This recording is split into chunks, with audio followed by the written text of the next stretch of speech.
Hi everyone, Lona D'Alessandro here, your candidate for Bloomington City Council District 3, following up on our 4-part series on the Parks Master Plan. This is section 2, and it's all about where we've been, essentially, what the assessment of the parks are right now. The intent here is to kind of review the priority areas. They've defined about 13 different park elements that they want to consider, and they've prioritized 4 of those. The first one being natural resources management, the second one being what they call levels of service or park needs. The third one being around trails and mobility, and then the fourth one being around equity, which I think is great.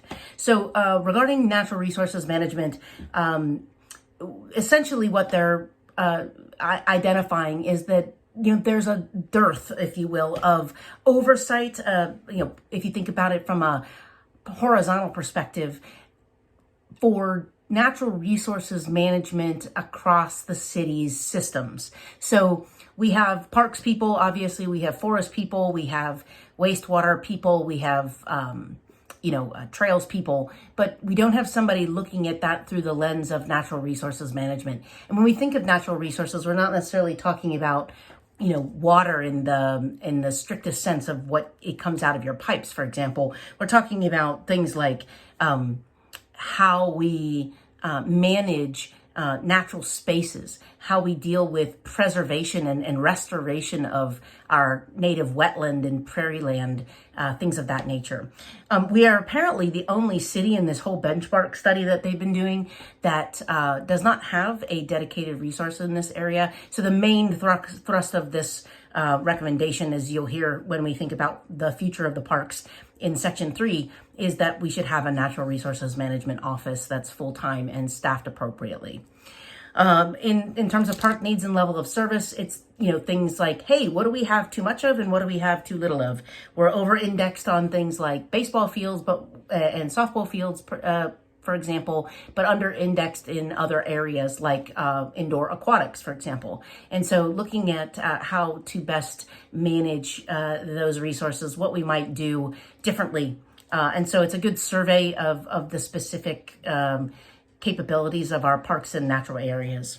On trails and mobility, it's obvious that it's clear to folks that we do not have connections to our parks from each other.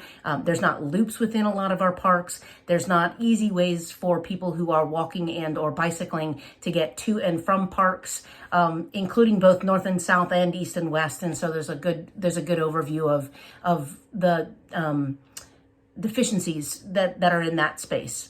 So worth looking at that too. And then fourth, on equity. So, it talks a good bit about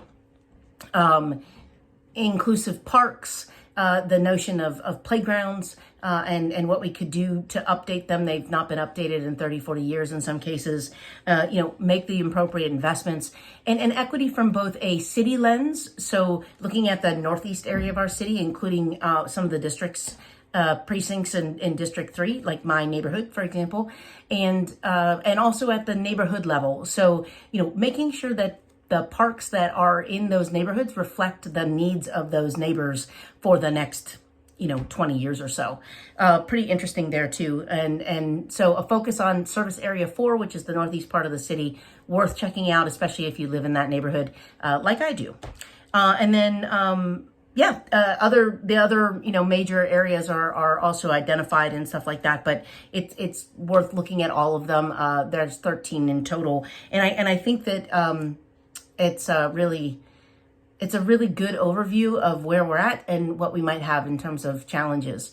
So take a look. Of course, this is really important to me as your next city council member. I pledge to make good on this report and to prioritize both from a budget perspective and also from a measurement and quality perspective to make sure that the folks in our city get what we are telling folks that we want out of our park system.